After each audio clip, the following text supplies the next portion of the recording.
विकास Brajesh Saxena. CM योगी ने gas तेल की कालाबाजारी करने वालों पर सख्त कार्रवाई के निर्देश दिए हैं। सीएम के निर्देश पर पुलिस प्रशासन की कई जिलों में छापेमारी जारी है। वहीं हापुड़ में भी पुलिस ने एक घर से 55 एलपीजी गैस सिलेंडर्स बरामद किए हैं। पुलिस के मुताबिक आरोपी अब्दुल रेहान ने गैस की कमी की अफवाहों के चलते अपने घर में तकरीबन 55 गैस सिलेंडर्स को जमा किया हुआ था। जानकारी मिलने के बाद पुलिस ने आरोपी के घर पर छापेमारी की। वहीं पुलिस ने सभी सिलेंडर्स को जब्त कर एजेंसी को भेज दिए हैं।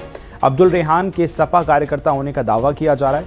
हालांकि हापुड़ के सपा जिलाध्यक्ष आनंद गुर्जर ने कहा है कि अब्दुल रेहान का सपा से कोई रिश्ता नहीं है।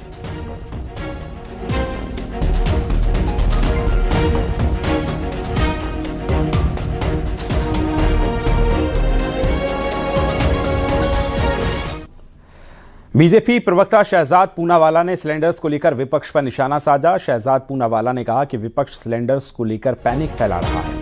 शहजाद पूनावाला ने कहा कि सिलेंडर्स की जमाखोरी में इंडी गठबंधन से जुड़े नेता पकड़े जा रहे हैं। मित्रों, एक बात तो स्पष्ट सामने दिखाई दे रही है कि समाजवादी पार्टी, कांग्रेस पार्टी और विपक्षियों का एलपीजी मतलब lies, panic and goal post shifting.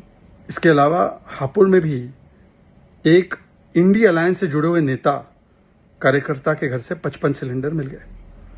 ये तब हो रहा है जब पुलिस जो एजमा कानून है उसके तहत रेड कर रही है और एक्शन कर रही है जो लोग भी होर्डिंग और ब्लैक मार्केटिंग कर रहे हैं। आपको याद होगा कि कांग्रेस समाजवादी पार्टी ने इस एजमा एक्ट के लगने का विरोध किया था। क्यों? शायद इसीलिए। अब बताए कि ये कार्यकर्ता जो पकड़े जा रहे हैं, ये ब्लैक मार्केटिंग, होर्डिंग करते हुए, गोरख धंधा करते हुए, एक क्राइसिस के समय अपना प्रॉफिट कमाते हुए और छवि को धूमिल करने के लिए झूठ फैलाते हुए, उनके ऊपर कार्रवाई क्या होनी चाहिए। और वहीं तेल गैस मंत्रालय के अफसरों के साथ सीएम योगी ने बैठक की है। सीएम योगी का कहना है कि यूपी में डीजल पेट्रोल की कोई कमी नहीं है। रसोई गैस की कमी के अफवाहों से बचें। एलपीजी आपूर्ति को लेकर सीएम योगी ने कालाबाजारी और जमाखोरी पर फौरन एफआईआर के निर्देश दिए। एलपीजी वितरक सेंटर्स पर पुलिसकर्मियों की तैनाती होगी। तेल कंपनियों के अधिकारियों के साथ सीएम योगी ने उच्च स्तरीय बैठक की। इसमें रसोई गैस आपूर्ति वितरण की समीक्षा की जाएगी। सीएम योगी ने कहा कि घबराहट ना फैलने दें और समयबद्ध वितरण सुनिश्चित करें। सीएम योगी ने हर जिले की मॉनिटरिंग को कहा और 24 घंटे और 7 दिन निर्देश इसमें मॉनिटरिंग के दिए गए।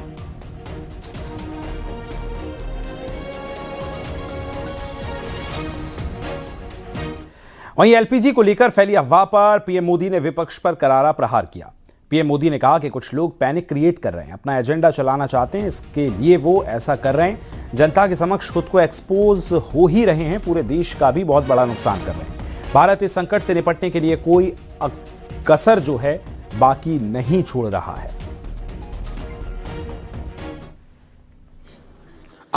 आजकल बहुत चर्चा एलपीजी को लेकर हो रही है। कुछ लोग हैं जो पैनिक क्रिएट करने का प्रयास कर रहे हैं, अपना एजेंडा चलाना चाहते हैं। मैं इस समय उन पर राजनीतिक टिप्पणी नहीं करना चाहता, लेकिन इतना जरूर कहूंगा कि ऐसा करके वो जनता के समक्ष खुद को एक्सपोज हो ही रहे हैं, पूरे देश का भी बड़ा नुकसान कर रहे हैं। साथियों, आज युद्ध से जो ये वैश्विक संकट आया है, उसके प्रभाव से कोई देश अछूता नहीं है। कम अधिक मात्रा में हर कोई इस संकट के शिकार है। भारत भी इस संकट से निपटने के लिए कोई कसर बाकी नहीं छोड़ रही है।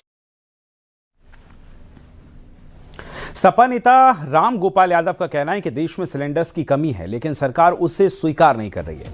अधिकारी सही जानकारी साझा नहीं कर रहे हैं। सूत्र कह रहे हैं कि एलपीजी 30% उसका कम हो गया है आना। तो अगर कोई कहता है कि ये एलपीजी की कमी हो रही है, से बड़े पैमाने पर कहीं कहीं तो मिल ही नहीं रही एलपीजी, तो मुझे लगता नहीं कि ये बात सही है जो कह रहे हैं प्रधानमंत्री जी को सही जानकारी दी नहीं जा रही अधिकारियों के द्वारा। कानपुर से खबर मिल रही है जहां सिलेंडर्स की कालाबाजारी जमाखोरी पर एक्शन हो रहा है। छापेमारी में 49 सिलेंडर्स बरामद किए गए। ग्वालटोली में इकबाल के घर से 46 सिलेंडर बरामद हुए। वहीं आपको बताएं फेथफुलगंज में इमरान के घर से भी सिलेंडर्स बरामद हुए। कालाबाजारी करने वालों पर मुकदमा दर्ज किया गया है। छापेमारी के दौरान दोनों आरोपी फरार बताए जा रहे हैं। गिरफ्तारी के लिए पुलिस की टीमें लगातार छापेमारी कर रही हैं। डीएम ने छापेमारी के लिए टीम बनाई। सीएम योगी ने कालाबाजारी करने वालों पर सख्त कार्रवाई के आदेश भी जारी कर दिए हैं। और सीधा चलेंगे कानपुर। ज्यादा जानकारी के साथ सहयोगी अमित गंजू हमारे साथ लाइव जुड़ गए। अमित, एक तरफ सरकार जो है अपील कर रही है लोगों से कि कालाबाजारी ना करें, आप पर बड़ी कार्रवाई होगी, और ऐसे में कई लोग हैं जो आपदा में अवसर तलाश रहे हैं, जो कतई सही नहीं है। कहां से इस तरह की खबरें मिल रही हैं अमित? किस तरह से एक्शन हो रहा है, विस्तार से बताइए। देखिए, मैं आपको बताना चाहूंगा कि इस आपदा के अवसर पर कुछ लोग हॉक्स क्रिएट कर रहे हैं, लोगों को गुमराह कर रहे हैं। व्हाट्सएप के माध्यम से लोगों को यह बताने का प्रयास कर रहे हैं कि गैस की किल्लत है। इससे लोग पैनिक हो रहे हैं और कई एजेंसीज पर कतार लगाने की कोशिश। हालांकि जब उन्हें सिलेंडर मिल रहा है वापस लौट रहे हैं। इन सबके बीच जिले के प्रशासनिक अधिकारियों ने अपनी कमर कस के रखी है। अगर 2 दिन की बात की जाए तो 2 दिन में 88 जगह छापेमारी की गई है। और अगर पिछले 12 घंटे की बात की जाए तो 12 घंटे में 2 ऐसे स्थानों पर छापेमारी की गई जहां भंडारण हो रहा था, कालाबाजारी हो रही थी, रिफिलिंग हो रही थी। उसमें बात की जाए ग्वालटोली के इकबाल के घर पे जब छापेमारी हुई तो पुलिस के भी होश फाख्ता हो गए। जिले के अधिकारी के निर्देश पर जो डीएसओ की टीम गई थी, उसने एक घर में 46 सिलेंडर, आमतौर पर एक घर में 1, 2 या 3 सिलेंडर होते हैं, मगर उसके यहाँ 46 सिलेंडर थे। कांटा था, इलेक्ट्रॉनिक था, पाइप था, कन्वर्टर था और इसके अलावा 2 मिनी सिलेंडर से कमर्शियल सिलेंडर। इन सब के बीच उसकी निशानदेही पर वहां से 15 किलोमीटर दूर इमरान के घर पर जब पहुंचे तो वहां भी 3 सिलेंडर, 2 खाली सिलेंडर, 3 भरे सिलेंडर।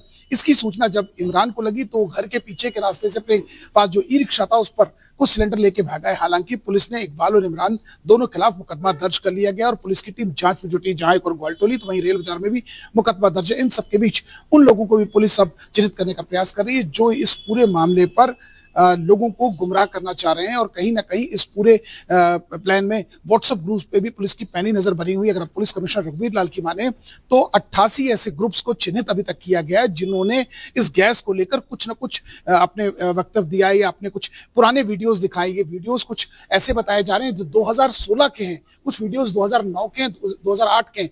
ऐसे में लोगों को गुमराह करने का भी प्रयास किया गया। कहीं ना कहीं देखा जा सकता है एजेंसीज पर निश्चित तौर पर कहीं ना कहीं ऑनलाइन जो बुकिंग करते हैं, ऑनलाइन में प्रॉब्लम आ सकती है लोगों को।